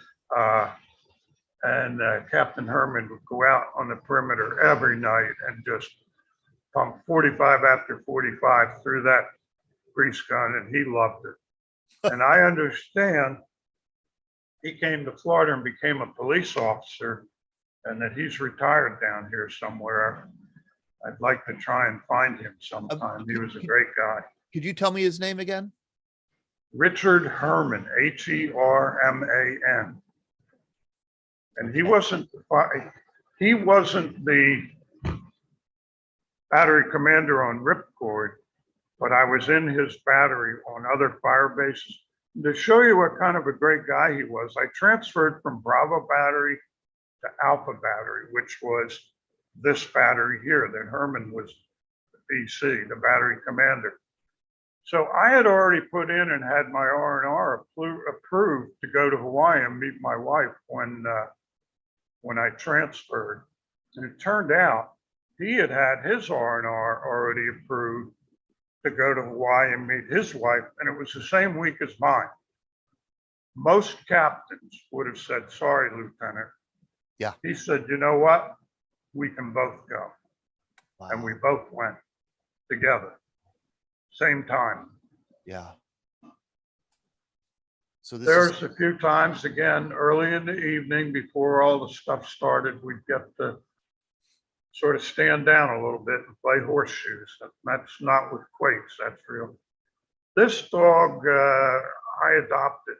Somehow or other, he came in on one of the supply helicopters and he got off. And when the choppers got ready to leave, I picked him up and ran over to the chopper and said, who's this dog belong to? You left him here. And they said, we don't know whose dog that is. So I sort of adopted him and I gave him a name. And he became one of my best friends. I can imagine. There's I took that shot of Nick somewhere when I went down to get all those supplies in Danang. And he took me out on a tour of Danang, and I took them everywhere we weren't supposed to go. Hey, one brief comment. Bob was showing those pictures of the 155s and the 105s and how many rounds they were firing. Yeah. That just triggered in my mind that virtually daily, we shipped replacement gun tubes out of the depot up to the 101st Airborne on a regular basis. They were going through gun. I don't know how many rounds you fire through a gun tube before it had to be replaced. But I mean, just massive amounts of gun tubes were shipped up there. It was unreal. here I was riding in that Jeep with Nick and Danang. I was getting ready to go on R&R. And we saw this rickshaw. Well, you know, I didn't see anything like that where I Right. was up in the 101st. So I said, Nick, stop the Jeep. I got to go get in that rickshaw. And I'll jump in it and you get out of the Jeep and take a picture of me. So I run back, jump in the Jeep, and he takes a He picture takes a of me. picture. And the joke is he didn't give the guy a tip.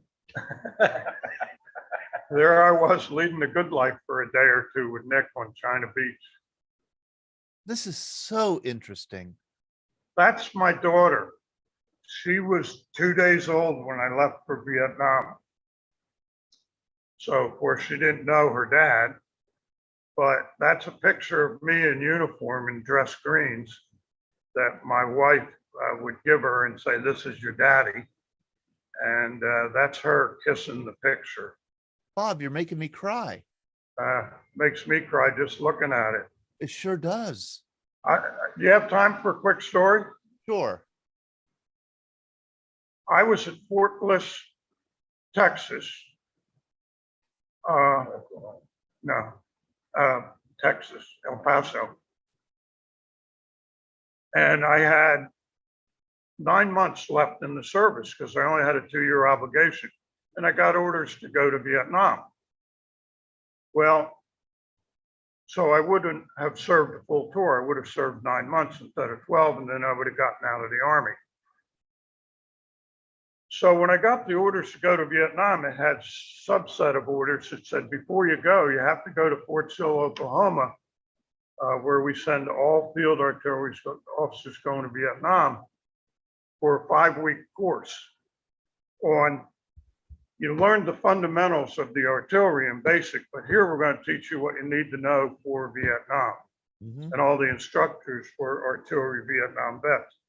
So I wrote Department of the Army. I said, hey, look, my wife is due to have first child while I would be at that 5-week course.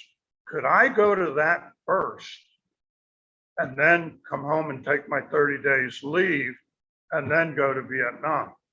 Well, I never heard back from Field Artillery Branch. So time came, I went, took my 30 days leave in Pennsylvania with my wife, and then I went to Fort Sill. Baby wasn't born yet. And from Fort Sill, I would have gone directly to Vietnam. And I got a call one day from my assignment officer in Military Personnel Center. Name was Major Eckelbarger. And he said, Anckaitis, the letter just came across my desk. I don't know where it was, why it took so long to get here, but you know, you had a reasonable request, so I'm gonna approve it. And you can be home when your daughter's born. And I said, well, it's too late now because I used up all my leave for 30 days Right. before I came here. And he said, don't worry about it. He said, Lafayette College is where your hometown is, Eastern Pennsylvania, right? And I said, yeah, that's where I got my commission. He said, I'm going to have you assigned to them temporarily, so you won't be using leave and you can be home when your daughter's born. Oh, Now, can you imagine? Here I am, a little first lieutenant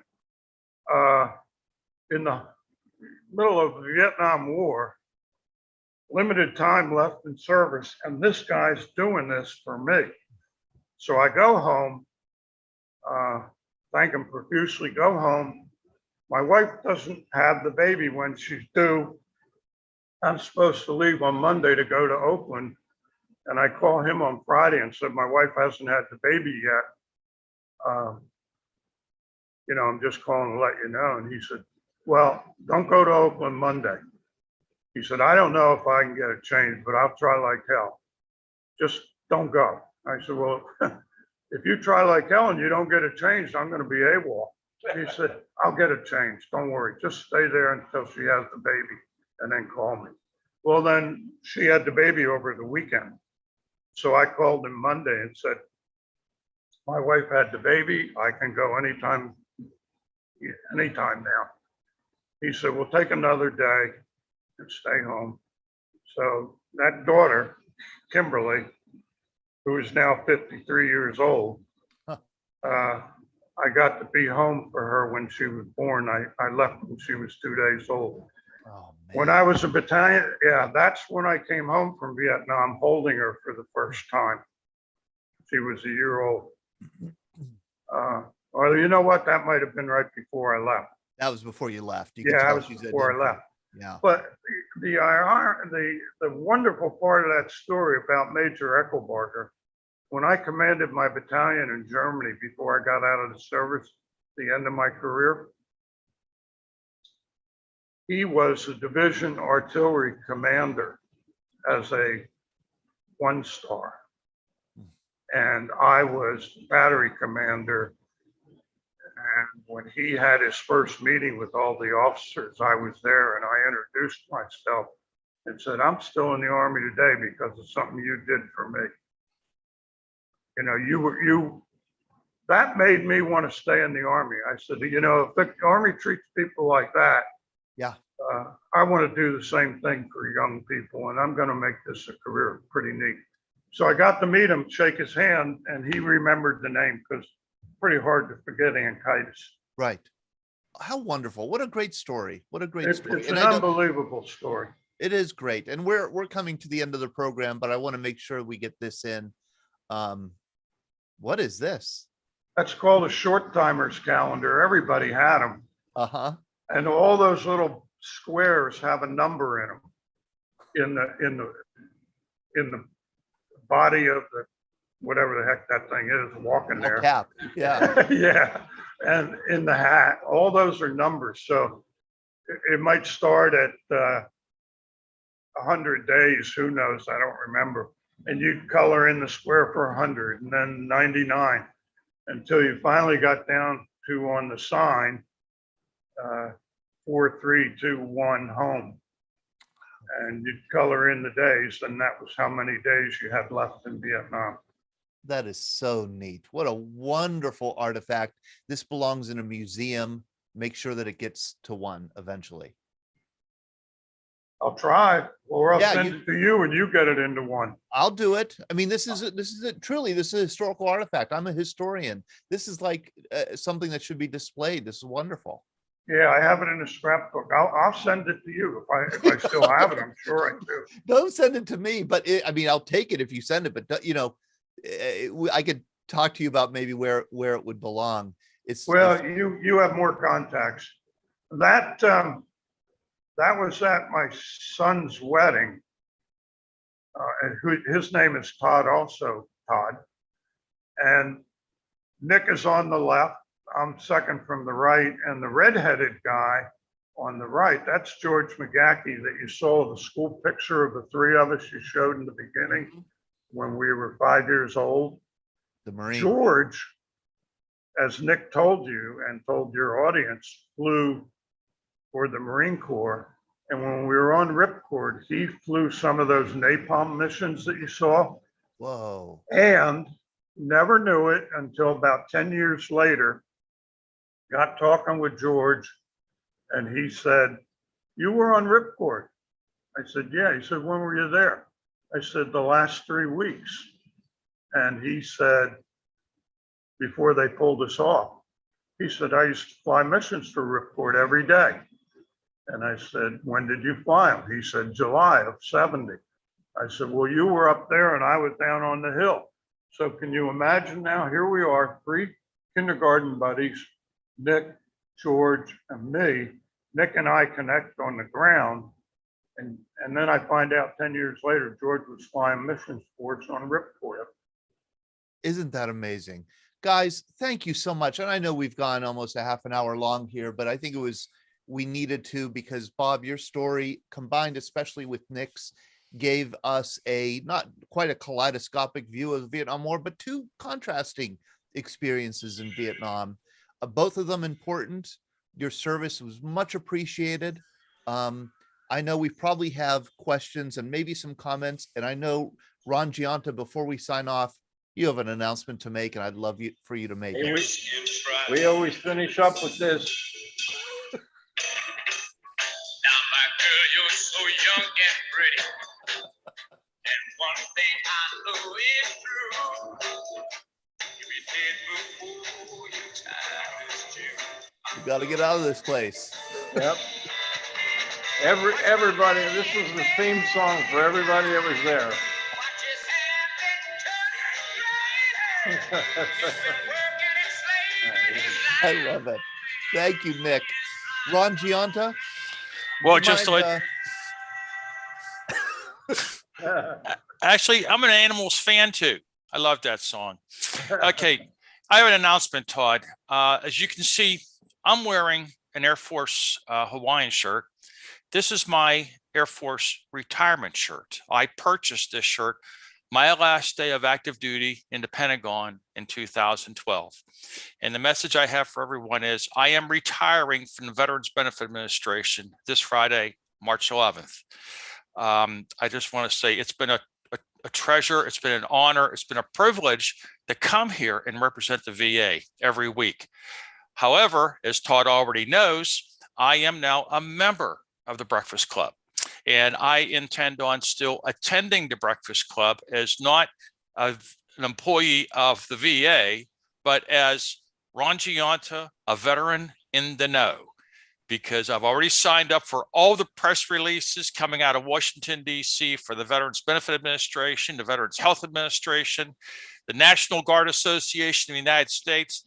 And I just hope and plan to continue passing on information to all the participants of the Breakfast Club, just to bring you up to date on what's happening out there for our veterans.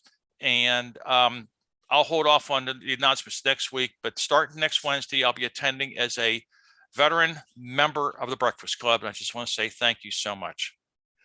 Ron, I'm very happy for you in your retirement. We wish you all the best. Thank you for becoming a member of the Veterans Breakfast Club. But I've got to say that I'm really going to miss having you as being my go-to guy for all the questions, all the VA questions that we get.